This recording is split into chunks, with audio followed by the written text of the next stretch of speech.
relationships and create a business that aligns with both your values and your lifestyle. I'll be your facilitator today, and we have an amazing panel of industry leaders joining us. First up is Bridget Venus Grimes. She is the founder and lead advisor of Wealth Choice and also the co-founder of Equita Financial Network. Thank you, by the way, to Equita for hosting this webinar. If you don't know who Equita is, check them out, Equita FN. It's an amazing platform specifically designed for female RIAs who want to keep their independence, work with the clients that they love, and outsource things like compliance and investment selection and operations to vetted and trusted resources. Equita also provides a collaborative community of other female founders who share their experiences and learnings with each other. And this is one of those examples of how they're sharing out. So welcome, Bridget. Next up, we have Ashley Alardo. She is a regional director and co-lead of the Women in Wealth program at a little fund company you may have heard of, Dimensional Fund Advisors. They're also partners with Equita FN. And Carrie Carbonera, many of you probably know Carrie. She's a financial advisor at Ashton Thomas Private Wealth, and she's an award-winning speaker and author, and is always shows up at a lot of our industry conferences. So welcome. Thank you all for being here today. I really am looking forward to speaking with you about your niches and just advice that you have for our great group of individuals that are on the call today. I also want to let you know that if you do have questions as we go through, there's a chat feature. You can enter those questions into the chat. I'll get to as many of those as possible, probably more than likely at the end. We're going to leave some time for questions. We're also doing something kind of cool called Slido. Now, I've never done this, but Carrie is like an aficionado on this. So Carrie, would you pull up the first Slido slide?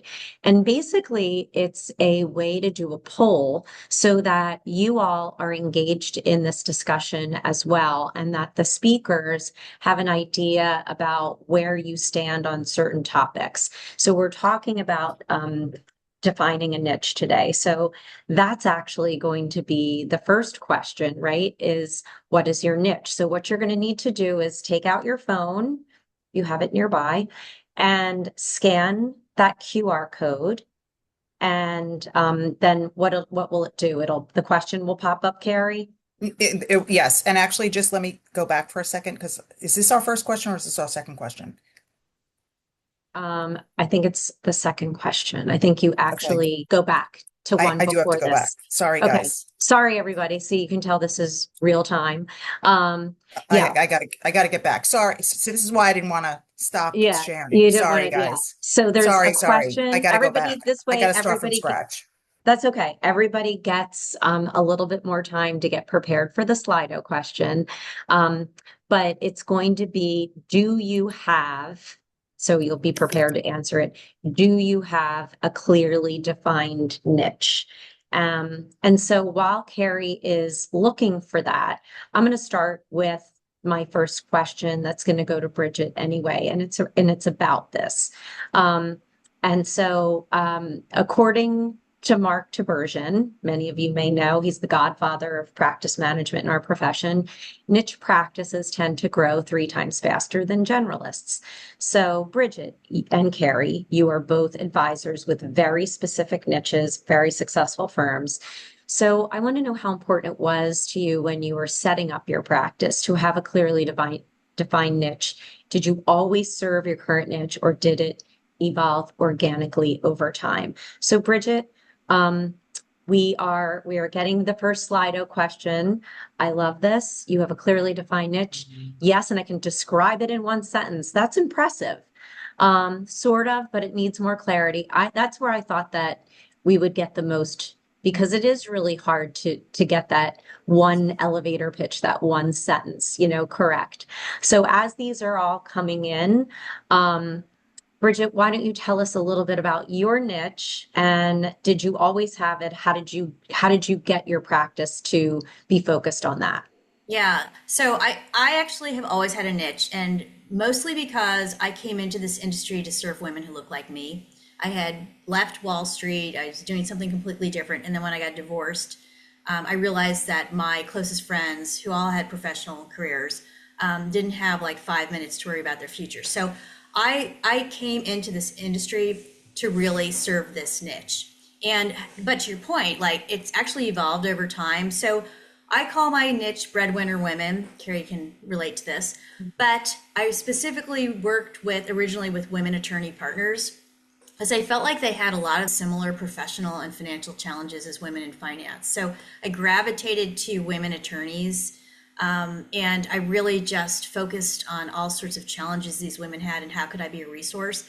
But I'll tell you, over time, my niche evolved, and because I found that I actually really loved some of the problems that other women had, right? I love stock award stuff, and I love working with business owners. So over time, I found that there were other women who were, what they shared in common was that they made all the money in their families, but they weren't just attorneys. So the niche evolved over time.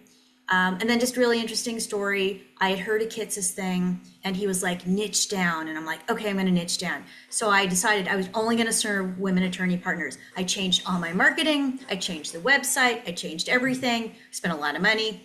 And then I was like, God, you know what? I actually still really like to serve these other women. So we changed it all back.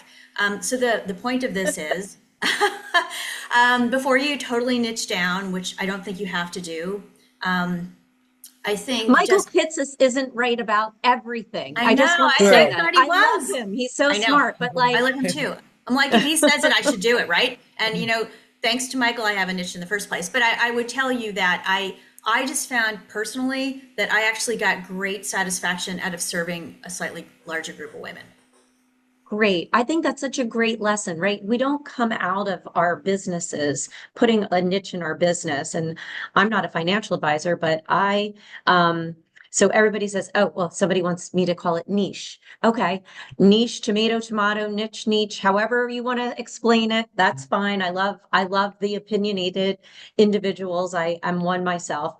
But what I was going to say is everyone usually has a little bit of refinement as they go through putting together their practice. Carrie, what about you? You are famously serving women. Tell us, Yes. how did you always want to do that? Did your personal experience influence who you wanted to serve, like Bridget's? Tell us a little bit about that. Sure. Well, yes, and all of the above. So for me, it was organic. So I didn't actually, when I started, I didn't say I'm only going to work with women.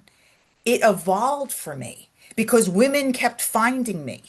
And do you remember that? I'm going to date myself here, but that Fabergé commercial where it was Heather Locklear and she said, and they told two friends, and they told Yes. two friends, and so on and so on and so on. Well, I feel like Yes. that was my life. That was my career with working with women because I would have circles of women and friends, and they just kept finding me, and I didn't really even have to do anything. It was absolutely incredible.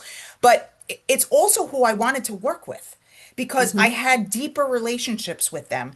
I got to relate to them on, emotional levels and just really go deep with them as friends, as an advisor, as an advocate, as somebody who's going to, go through it with them. And then I also got very involved, obviously, my divorce, because you said, your life experiences.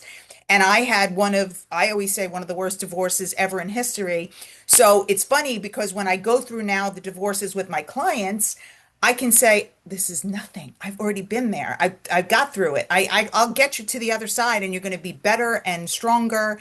And for me, it's been incredible. So I get them from point A to point B. And now we are, I used to call it trauma bonding, which is negative, but now I call it that we are resilience bonded.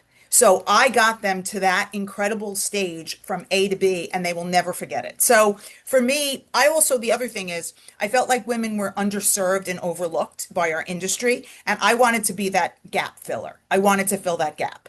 And so just like Bridget too, I also now exactly mirror my clients. So my clients have the same net worth as me, have the same income as me, but I think that sort of organically happens over time as well. I did not set that out from the beginning.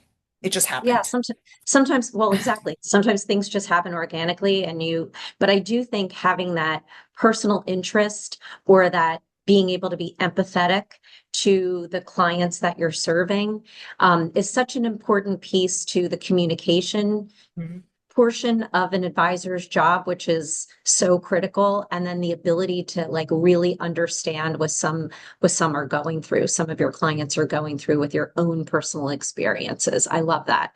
I'm going to just go to the next slide before I get to Ashley's next question. So most of you said you had a niche. And then and many said they could define it in one sentence. Many said they were still working on that. So what is your niche, right? So we'd love to hear a little bit about that as your people are typing in.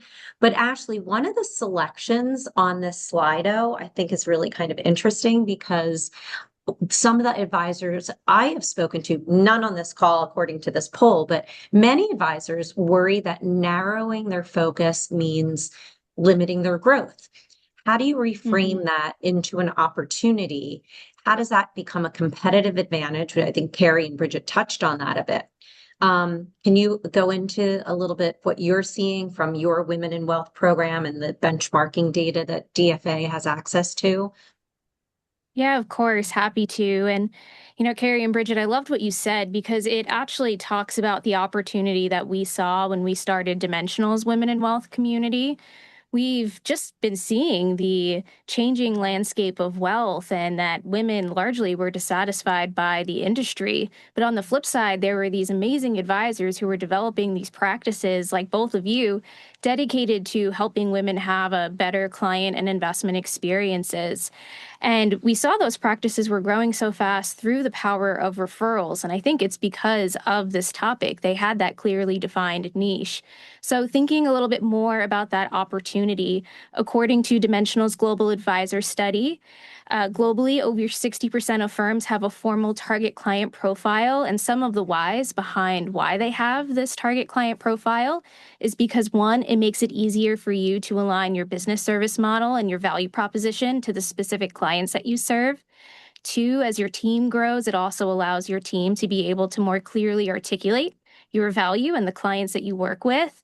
According to our benchmarking study, which brings together over 4,000 global participants, has 15 plus years of data, 61% of high performing firms, so the top 20% of firms by growth, said that everyone who works with clients can articulate their value proposition. So, of course, having that clearly defined niche allows everybody across the team to be able to do that as you grow.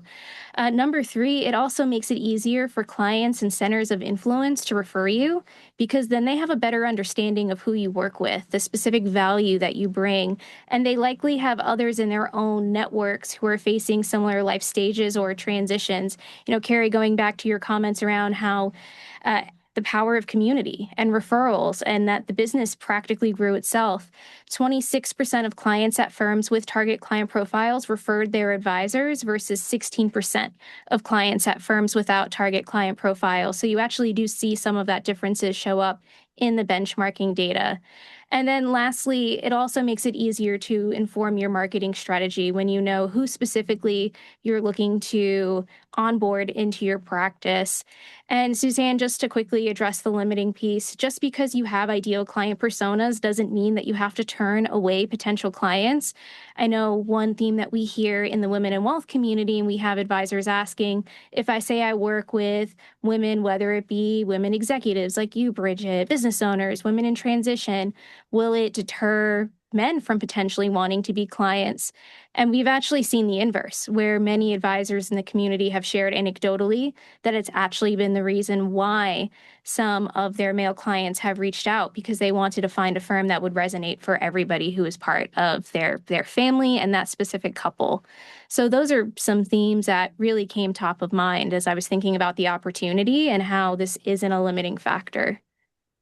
I think you hit on all of the, really important pieces of, why it makes sense. And that marketing piece is especially now with answer engine optimization, AEO versus SEO. But like the more specific, right? So that's if you go into Claude or you go into chat and you ask, I'm looking for a female financial advisor that specializes in Christian investments and they're on the West Coast. And the more detailed that you can be and saying that specifically on your website, the more that you can show that visually on your website, the more that you can create content around the people that you're serving, that is going to become more important than ever from a marketing standpoint. But I think that that's such great advice. And I love seeing all of the niches that are coming up here. I want to give you guys a quick idea. I just did a podcast with Dr. Jay Zigmont. He specializes, and there's not very many advisors that do this. If I were advisor, I think I would do this. Specializes in working with child-free individuals. Now, my husband and I are child-free, and there are specific planning opportunities that exist, especially in the estate planning and the tax planning and charitable giving aspects. He said there's not very many advisors that specialize in this, yet 25% of the US population are child-free and 50% of the LGBTQ plus community are child-free. So there's a lot of opportunity there. So I think when you start thinking about like being creative about what you want to specialize in, also think about where there's significant opportunity for serving.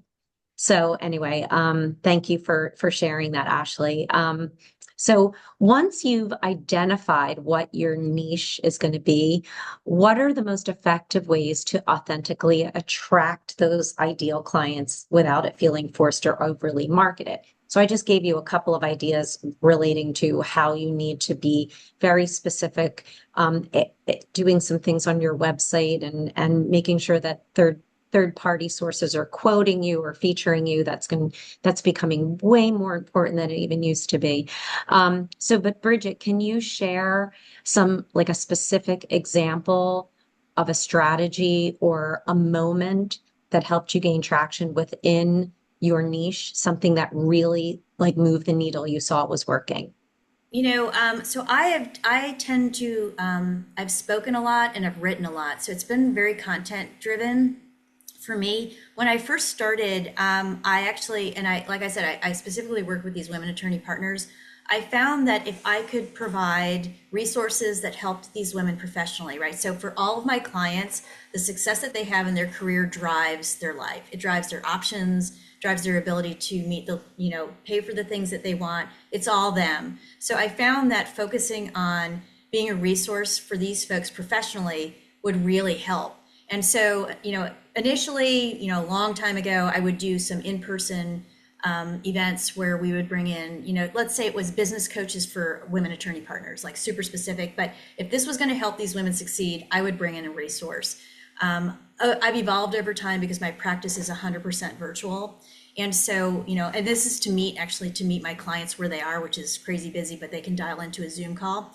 And so I found that by constantly writing or speaking on topics that resonated with them professionally was really helpful. So wrote a book a bunch of years ago, but that has really helped, right? So and if you go to our website, you'll see there's case studies, right? Like what are the problems that these women have who I serve, and just to write about the solutions. So that's been super helpful. I love it. I think, and again, like with AI really taking over SEO, those being quoted or having your content published on a third party source is becoming way more important than it even used to be. So I think that's a great idea. It really positions you as a thought leader, and it's like a proof source, right, for those Yeah. individuals. Yeah, and I'll tell you, so what's wild is it does work on AI. So people have actually found us through queries on AI now, which is kind of blows me away. But yeah, so it works. So the content's getting picked up, right, for search. Yes. Yes. That's like Fantastic. Now, Carrie, you've built a recognizable personal brand through your speaking, your writing, and working with the media. So, how important is this thought leadership component in attracting ideal clients within your specific niche? And where should advisors begin if they want to become more visible? Sure. So, well, I actually built literally my entire business and brand based on this, right? So, we talked about this at our Invest in Women conference a couple weeks ago. And I said a great place for somebody to start is if they're part of NAPFA or FPA, just answering the press queries. It's literally how I started. Like, I started back in the day doing that.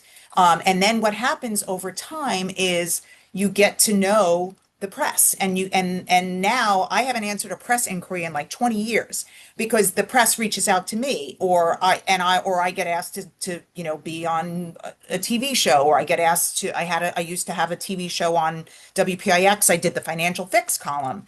And so it's just a matter of, it just keeps, for me, it just kept, I always was consistent. I was incredibly authentic and always saying the same thing. And I always pretty much, very much stayed in my lane. But the only thing with that, I warned everybody last time when we talked about this, is when you put yourself out there, you have to be very, very brave because you're going to get a lot of haters and trolls, and it's very hurtful. To especially to a woman. I don't know. We have to have thick skin, but I don't have it, and none of us do. So I don't really know. Maybe if you do, I don't know how you have it, but I don't have it. So that's the hard, to me, that was harder than anything else. Not putting myself out there, but all the negative feedback that I got. But guess what? The right people found me. The clients who I wanted found me. I never had to do anything else but what I did to build my business. I never had to cold call. I never had to do anything. All I did was thought leadership, writing, speaking, and TV. That's it. Great. And AI makes it even easier. I mean, you have to edit your, what you put in there, but it's making it easier to actually write. I think you give some really good advice about maybe starting first within the industry. It's easier to meet reporters Right. at industry conferences. It's easier to meet the editors at like the NAPA newsletter or the FPA newsletter, the CFP board, what have you, getting on, the conference circuit. But I think the easiest and the best thing to do is exactly what you said, the press inquiries, but also attend a few conferences that media will be there, and really try and seek them out. Or if you have the budget, hire somebody to help you get media exposure, Right. because it Exactly. is going to become even more important, to have that content living somewhere so people find you. And Um, sorry, the other thing, Suzanne, I forgot my three C's. You have to be clear, you have to be confident, and you have to be credible. So yeah. just remember the three C's. And I would also just add one other thing is you need to be, and I'm going to add another C, Carrie. I didn't even Uh-oh. plan this. Contrarian. So if you're constantly saying the Mhm. same thing that Yes. everyone else is saying, Yes. the media and the reporters don't find that as interesting. That's Right. why having a specific niche is great, because you can go really deep on a particular topic. But also, like, don't always like agree with like the talking heads out there. If you have a Right. difference of opinion, the media is very attracted to that. They really want to get out, or they used to, I hope they do still want to get out both sides of the story. Um, so that's awesome. So we're going to do the next Slido question. Um, so to think about what topic actually resonates the most with your clients. Um, so as people are starting to fill that in, I want to go to Ashley now. What are you seeing? You work with thousands of advisors, right? So what are you seeing from them as the most effective ways to position their business and attract that niche target client? So we talked about like media and speaking and all of that. Mhm. What else have you seen really work? Well, it's going to depend on the niche that, of course, the advisor is going to go after. And if you're still in the stages of trying to figure out what niche you're trying to focus your practice around. I do want to share one quick resource, which is Kristen Luke has a great book called Uncomparable, The Financial Advisor's Guide to Standing Out Through Niche Marketing. So I think that's Oh, a great resource to dive in really deeply on the topic. She shares a framework around thinking about three different pillars. So your passions, your aptitude, and profit. So like passion, what do you enjoy doing both personally and professionally? On the aptitude side, what expertise, experience, and education do you have that maybe other advisors don't? And profit, can you make money serving this client segment? And really digging into all three of those elements to help you arrive at the different client personas that you're serving. And we typically see firms anywhere take on 2 to 5 of these personas as well, just so everybody can kind of get the landscape around that. But thinking through the topics, of course, that most resonate with your ideal clients, a really great source to identify what topics would resonate are the common questions that you get from clients and actually creating content around them. So there was an advisor who was part of the community for a long time. Her name was Nancy Graham. She had a YouTube channel that became really large called No Dumb Questions. And she would get frustrated anytime any of her clients entered the office and said, "Hey, I have a dumb question," and then would ask an amazing question. So she used that as her entire platform to go out and answer common questions that people within her ideal clients were asking.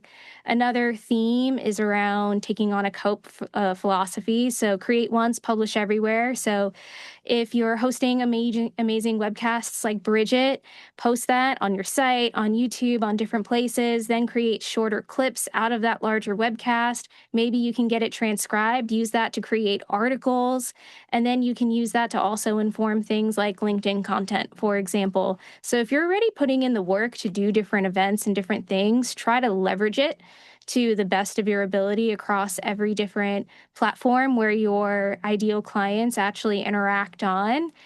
Case studies is something that Bridget brought up, something that we really do see across the community at large. So really talking about the ideal clients that they work with and some of those value add scenarios as well. You can, of course, create events and experiences that people would want to come together, and then you can ask your ideal clients to bring a friend along, and those friends can be referrals for you as well. But one theme in all of this is authenticity is key. So if any of these efforts that you're doing, if they're not authentic to you, everyone else is going to feel it, whether it's them watching the video or reading the article. We recently hosted a webcast with Jill Schlesinger that we called Jill on Media. It's kind of a play off of her podcast, Jill on Money.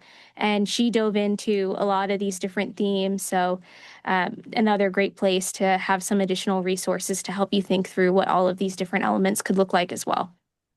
yeah, what that's all great ideas. And there's so much to be said. I love all of these topics that are coming in, by the way, that they're great. I think another really important area to focus on is that can be uncomfortable, I think sometimes for advisors, is to get client testimonials. Now, I know like right? Nobody wants to ask for that. There's technology that's allowing you to do that so that it's not you asking, it's more in the way of a client of a survey.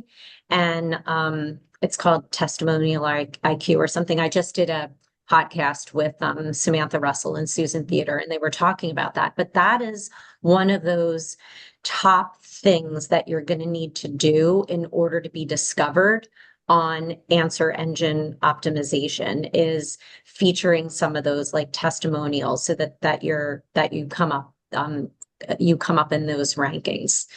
Bridget, did you have Yeah, something? Yeah. we did that. Yeah. So, as soon as we were allowed to do this testimonial thing, we worked with our compliance team. So we were sure we were doing everything right. And we actually asked Suzanne, we put it out to our clients. We were like, hey, if you would be comfortable giving a testimonial, we would love that. And so we have them on our website. They're real clients. We didn't pay them to do it, but you just have to make sure that you are super clear with compliance on how this has to shake out when you put it out there. And we also asked for Google reviews, right? So all of this is supposed to help us with this search. And I found that clients actually were happy to give a testimonial. They were thrilled, and they like seeing themselves on the website. So we did that. We continue to ask when people are excited about it. So I think it's been great. Yeah, you just have to be really clear you're doing it right for compliance purposes. Yep. Yep. I think a lot of these tools like are compliance approved. I also love some of these topics that I'm seeing because a lot of them are, again, specific.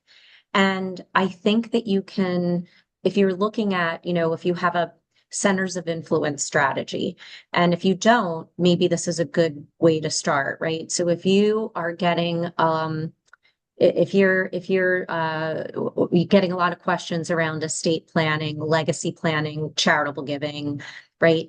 That estate planning conversation is huge. It also helps you bridge the current client gap with the children and the heirs.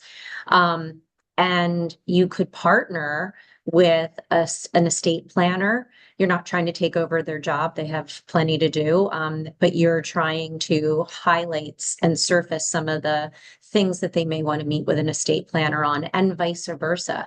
There may be something discovered during the estate planning process that needs to be corrected in their financial plan or investment recommendations. So I think even looking at, I know Stacy Francis, if you guys know Stacy Francis from Francis Financial and her nonprofit Savvy Ladies, but Stacy has created the most amazing referral program because she's a expert testimony in divorce cases. So she's a financial advisor that has this accreditation around like certified divorce planner, but it's more than that. She's an accredited, like goes to court. And so all of the especially the female divorce attorneys refer their clients to Stacy's office because they see she really knows her stuff. She's really talking and thinking holistically. She's really like understanding from an empathetic standpoint what this may look like for a lot of women that are going through a terrible divorce. So getting really like, I think some of these questions, Carrie, this was your idea to do the Slido, is maybe also helping you think about your strategy because these are some really great topics on there. So yes, I can definitely connect to you, whoever that is, Rachel. Reach out to me on LinkedIn and I will give you Stacy's info because I'm telling you, like she does no M&A, she doesn't do a ton of marketing. Everything is based on this centers of influence strategy, and it's been really, really successful for a good reason. Um, She so also, just to quickly jump in, Suzanne, she also has some great case studies on her website where like you can see beyond, of course, Bridget's great case studies. That way, like you can get an idea of what some of those actually look like on live websites too. that's great. Love it. Thank you. So, Bridget, in addition to having your own practice, Wealth Choice, you're also the co-founder of Equita FN, who's our sponsor today. Thank you. And it's a platform that's designed for female advisors, allowing them to tap into your resources and community, all while remaining independent. So, how have you seen those advisors on your platform embrace their passions and purpose with creating like a thriving, growing business? How Yeah, has and that been important? so it's interesting because every one of these firms, the one commonality is they're women running independent firms. But who they serve is really who they're passionate about, right? I mean, so just the fact that we're women advisors doesn't mean that you're necessarily serving women, right? Like that's not the deal. And women, as we know, like is not a niche, right? Like women is like half the population. So it's who are you choosing to serve within, who are you passionate about helping, right? I mean, who's going to make you feel fulfilled when you decide you're going to serve this population? So every one of the women who has a firm in our community serves a different demographic. And I think it all comes down to who are you most passionate about serving? Because like Ashley said, you bring your authentic self to helping solve those problems for those people. Yep. I love that. And do you feel like the community aspect and sharing stories and ideas, like we were laughing on the prep call because Bridget and Carrie essentially serve a very similar type of woman, right? Woman client. Yet there's zero competitive whatever, right? It's just you're happy for each other, you're sharing your ideas, there's enough to go around, right? I mean, my God. But do you feel like that sharing and that learning and that community is a really critical piece to what is making them so successful? Absolutely. You know, and it's so funny you bring that up because I love Carrie. Like we have collaborated on a million things. We help each other out in business, right? I mean, that's we are sounding boards for each other. We share resources. This is what makes the industry and the community so awesome. So yes, I feel like that what we did with Equita was we're creating this community of women-led firms, right? Because women-led firms have different challenges than other folks. And I can get into that some other time. But the value of the community part is folks running their own business the way they want to, but sharing best practices and support. Right? Like, you know, hey, how would you do this deliverable? How would you solve this client problem? And I really think we learn from each other and we help each other. And so that's a smaller community, you know, our larger community at large, you know, with Carrie and all the other women advisors or whoever your community is. Like that's my community, but whoever your community is, that's cool. But there is such an opportunity for abundance in this industry. There's no competition. Like there's plenty of business for all of us. So why Right. wouldn't we help each other succeed? Yes. So, and Carrie, what about you? Like, how has because I do think sometimes this can be a lonely place, right? Yeah. As a founder of your own firm and Yeah. you don't have people to bounce things, especially if it's a smaller firm, you don't have people to Right. bounce ideas off of. Am I losing my mind or was that a crazy call? Like Right. whatever, we've all had that. How has having a community of specifically of female advisors and female leaders helped you in your business? So I think we need each other and we're stronger together. So if you're not connected with me, get connected with me because I will help you. That's what I do. So we are also doing it different. We're not following the same thing that the guys are doing. We're totally doing it. We're creating the firm of the future. And we're doing it right now together on the fly and figuring it out as we go. So we're looking at Using each other. Slido. Right, using Slido, for example. But I mean, so this is we are, we're different and we're doing it different. And we can and we don't like I know that the guys definitely are competitive. Like even my husband is always like, "Why are you giving out all your ideas to everybody?" I'm like, "Cause I want to." Like he doesn't understand that like that's what women do. We help each other.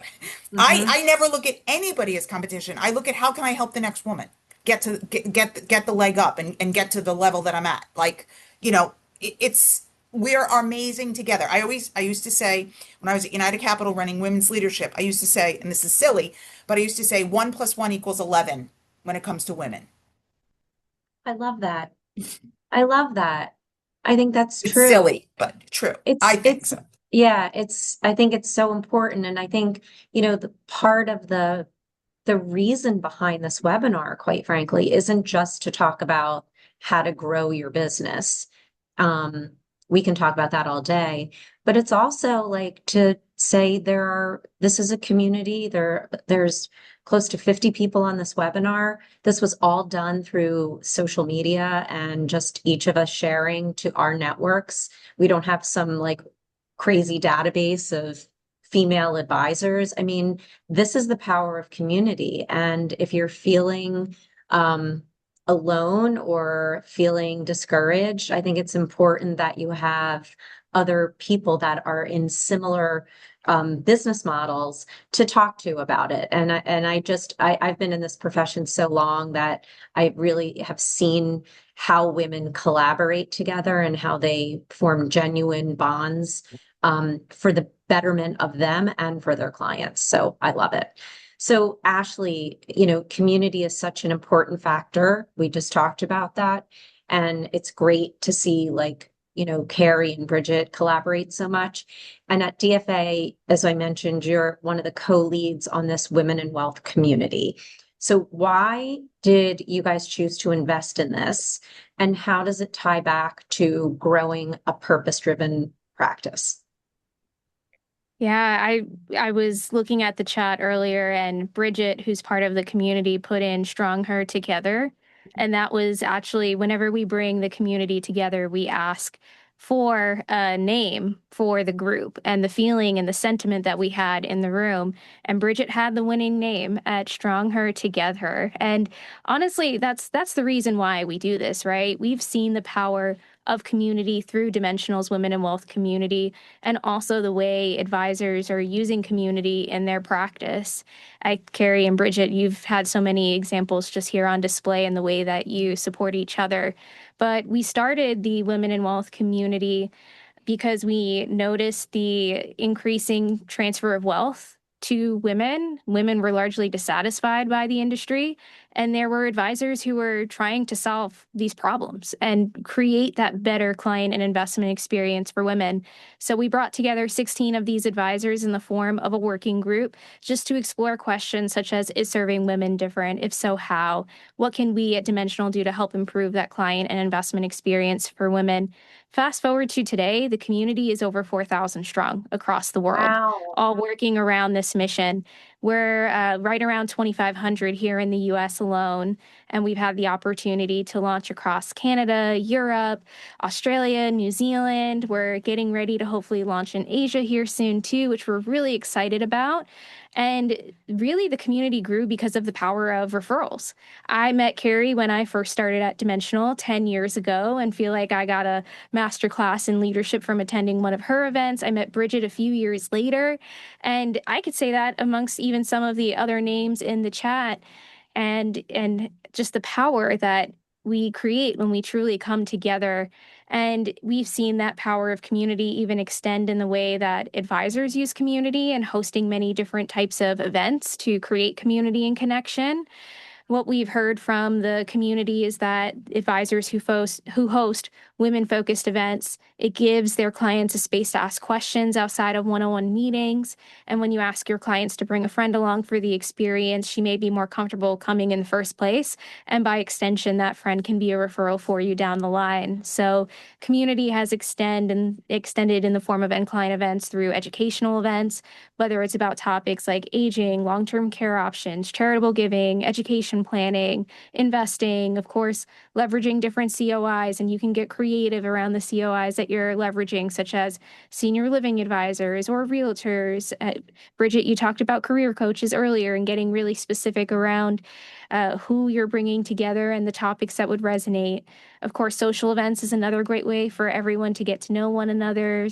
There's lots of different examples we've seen in the community. One really fun, creative one is holiday photos, something that many families do every year. And when you have the opportunity to rent out a space, have a beautiful backdrop, hire a photographer, and then the families can come together, take photos, and then you can send them their holiday photo of the year.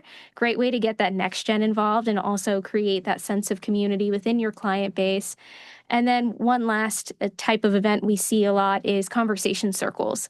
So it's a great way for us as a small group to come together, have that guided conversation around a particular topic, several props and tools that we use in the conversation to create that comfortable environment for everyone to share. We all adhere to agreements, we have journals, and we do lots of exercises to dig in deeply.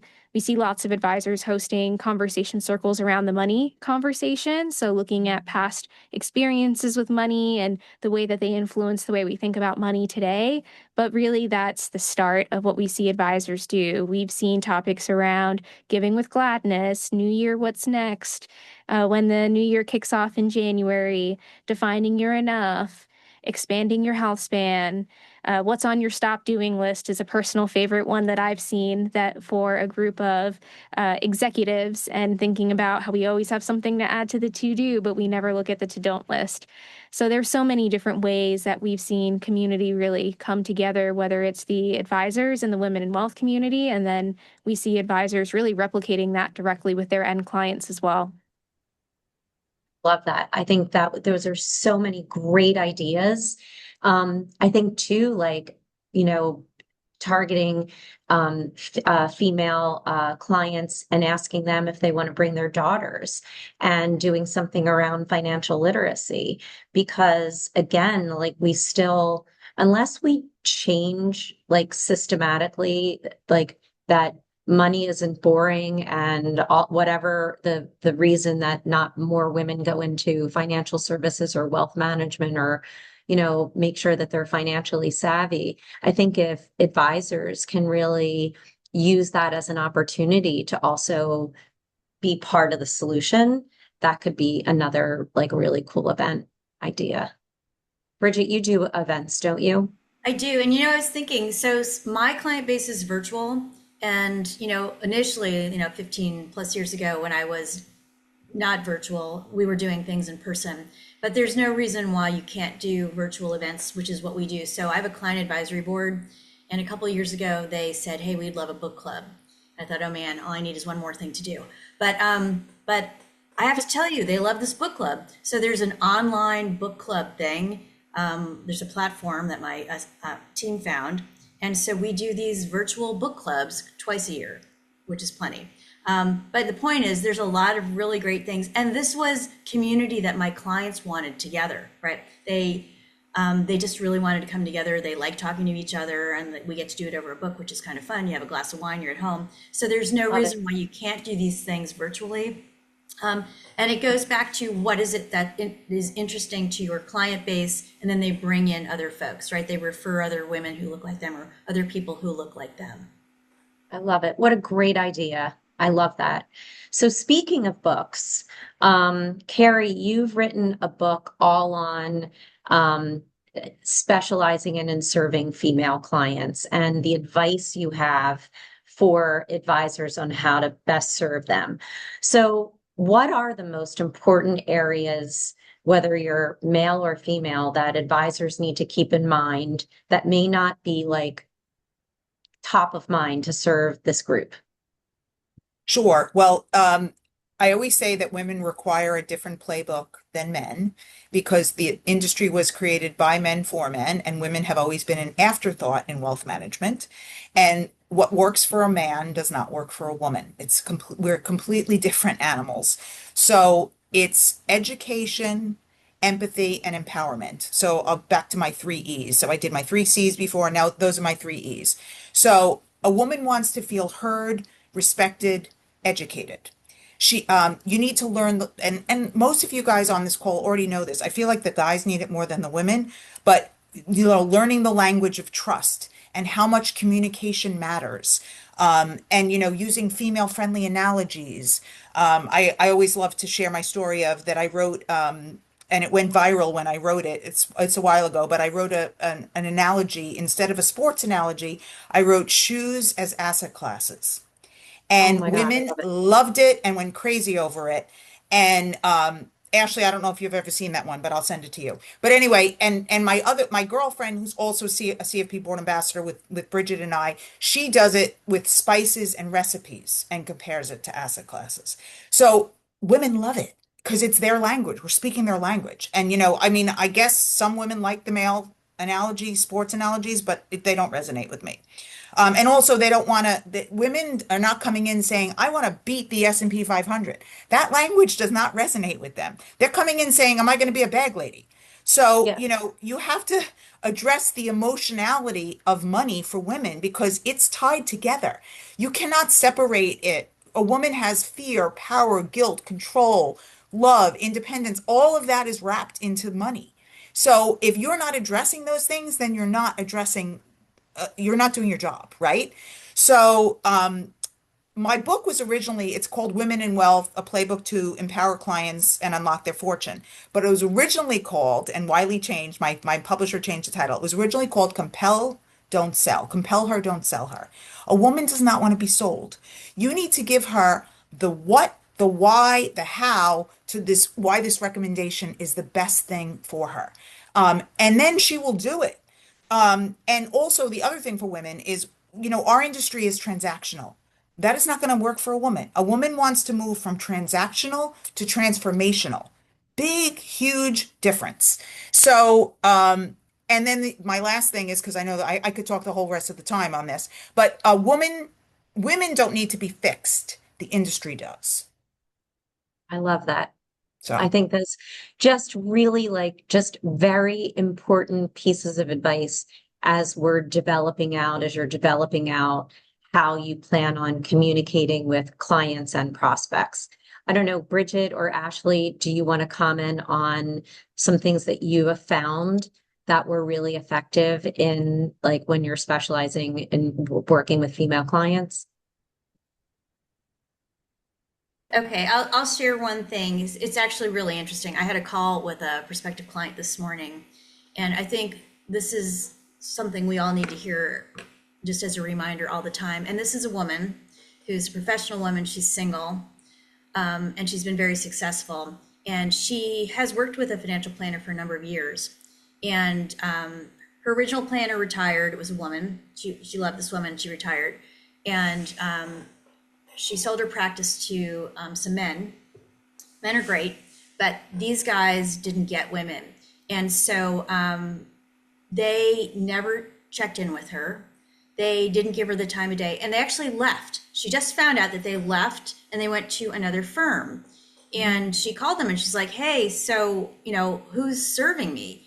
And the conversation she had with this group was so mind blowing that she's like, okay, we're finished, because there was no interest in finding out who she was, in finding out what was important to her, in anything. I mean, it was really like, hey, we're managing your portfolio, it's all good.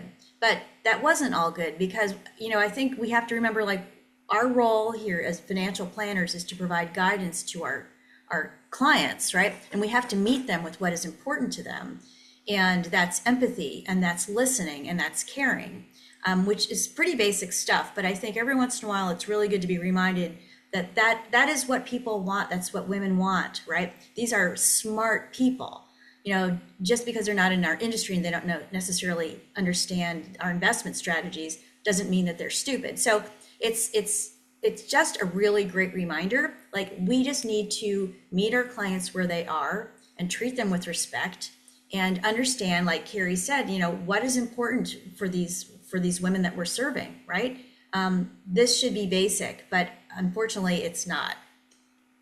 So what a great point. I really, I think that those are just really important things to continue to remember. As we are coming, like we only have about 7 minutes left. And when we were on our prep call, we started talking about something that we all got really excited about. So I want to shift to our next Slido question, because I think it's a really interesting thing for you as business owners and prospective business owners to really think about. So how are you currently measuring success in your business? So think about that. What are those KPIs? How are you measuring success? And then we're going to talk about maybe how people are currently measuring it, and maybe how we should be rethinking how we measure success. So,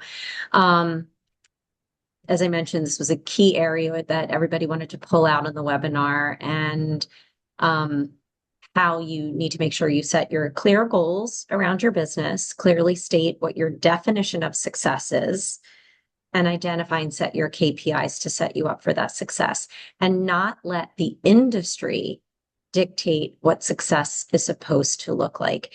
And By the way, Carrie, these are great answers, guys. Great answers. Carrie, you really were like, I want to use the word hate. You You hate can use the the word term. hate. Okay. You really hate the term AUM as a measurement of success. So let's talk about some alternative success metrics we should be considering. And also, yes, these are great. In fact, these are a lot of these we've also talked about. So client retention, amazing, right? So not saying that anyone on this call feels that way, but I think everybody has felt this way. Oh my God, we didn't make the Barron's top 100 list because it's only the largest AUM, whatever. And so is that the barometer of what makes you successful? Absolutely not, right? That's insane. So what is the client feedback, retention rate, how your clients feel about you, what they're saying to you?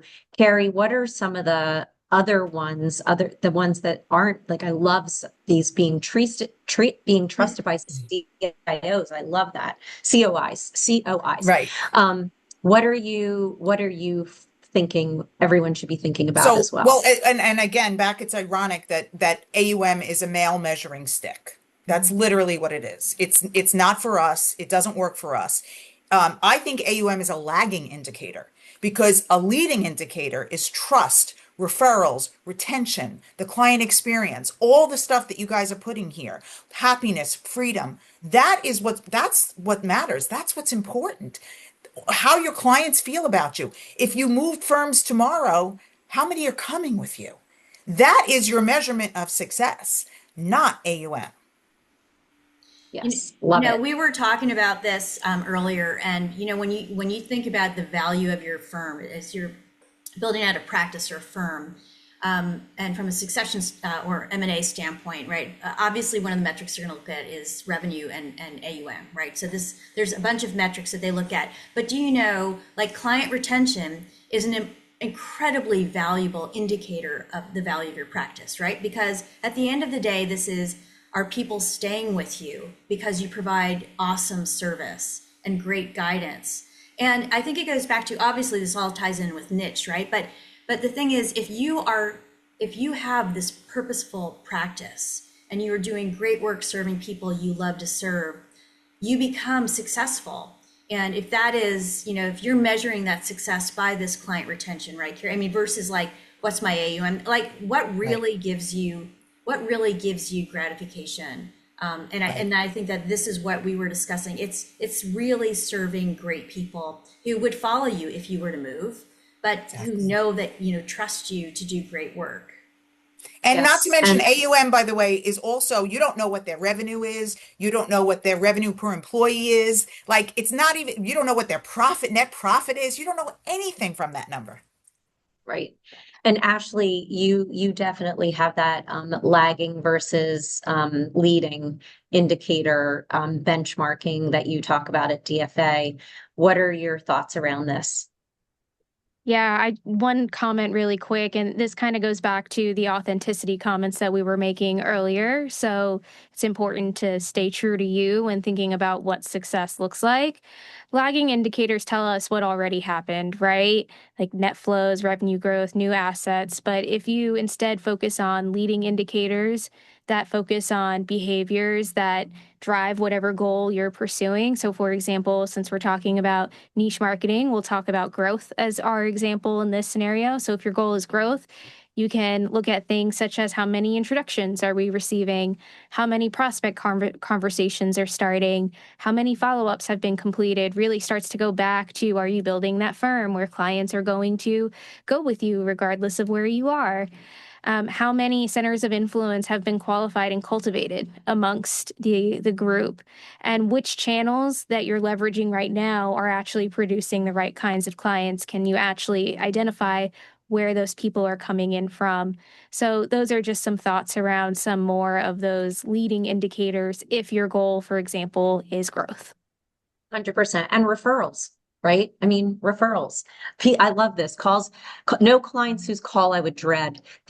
That's funny, but like it's Yes. true, right? Right. Like you don't want to work with jerks, like Mhm. so I love that. Okay, we're almost at the end. That's what, well, Erica, you're very funny.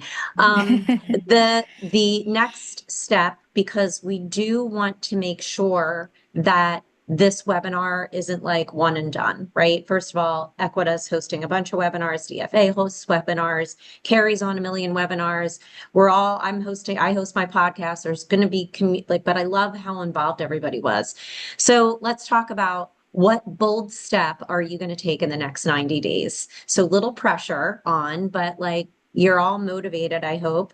So we want you to think about what's that one thing that you're going to do. It could be, I'm going to get my niche value proposition down to one sentence. It's going to be like, I am going to explore getting testimonials, whatever it is. I am going to reach out to a centers of influence and host a webinar with them, whatever.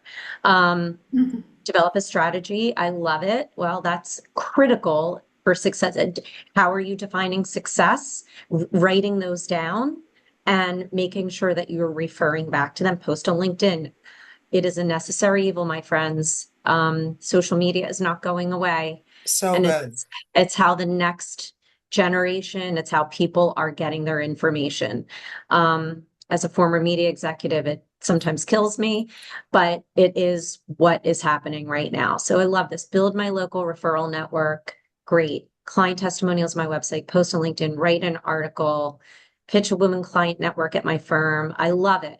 These are all really important things. What's the one thing, last line, everybody quick, because we're right out of time. Carrie, Bridget, Ashley, what's like your one sentence bold step? Yeah, social posting. I have to tell you, it works like amazingly. Get the Okay, content out there because then folks will find you. Uh, great. that's my one thing. Ashley, Look at your why. Think about the clients you enjoy working with, why that is, and the why behind your practice. love it. Carrie, what's Ashley, your last Ashley line? literally took mine. Mine was, who are your favorite clients and why? Oh, I love it. And develop your strategy around that. Can you make money? I love it. So I want to just again thank Bridget and Equita FN. If you guys are at all curious about what they're about, I highly recommend reaching out to Bridget. And she'd love to talk to you about what they do, talk to you about what their members are, talk to you about what they are able to give you. If not, you've made a new friend. Mhm. You know what I Yeah. mean? You've made a new community member, right? This is compel her, don't sell her, right, Carrie?